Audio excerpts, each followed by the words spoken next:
और नौगाम धमाके को लेकर गृह मंत्रालय की एक प्रेस कॉन्फ्रेंस चल रही है, आइए सुनते हैं क्या कहा जा रहा है। 20 PM on 14th November, that is yesterday night. In this unfortunate accidental incident, 9 people have lost their lives, whereas 27 police personnel, 2 revenue officials and 3 civilians have received injuries. Injured were immediately rushed to the medical care and attention. The building of police station has received severe damages, besides some of the buildings surrounding the police station.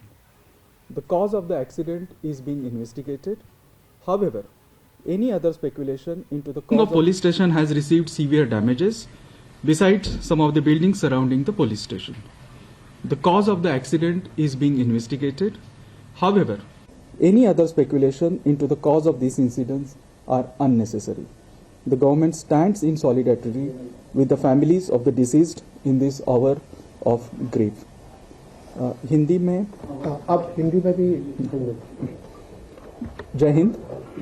कल दिनांक 14 नवंबर की रात 11:20 पर एक दुर्भाग्यपूर्ण घटना में जम्मू कश्मीर के नौगाम पुलिस स्टेशन के अंदर एक बड़ा विस्फोट हुआ। नौगाम पुलिस स्टेशन ने हाल ही में एक पोस्टर से लिए गए लीड के आधार पर एक बड़े आतंकी मॉड्यूल का पर्दाफाश किया था।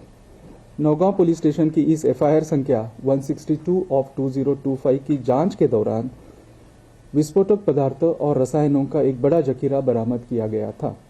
बरामद किए गए विस्फोटकों को लाकर पुलिस स्टेशन नौगांव के खुले क्षेत्र में सुरक्षित रूप से रखा गया था।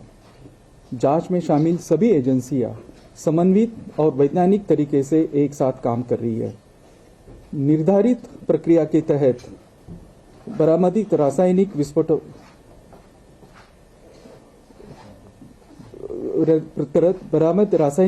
के नमूने को आगे फॉरेंसिक और रासायनिक परीक्षण के लिए भेजा जा रहा था।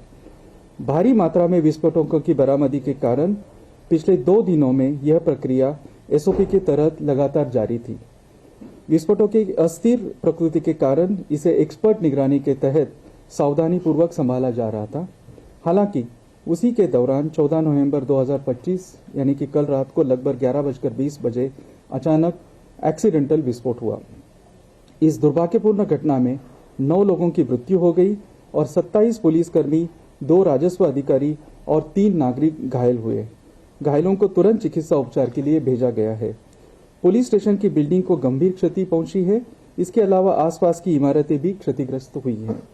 घटना के कारणों की जांच की जा रही है। इस घटना के कारण की कोई अन्य अटकलें अनावश्यक है। सरकार दुख की इस घड़ी में मृतकों के परिवार के साथ एकजुटता के साथ खड़ी है। जय हिंद। धन्यवाद।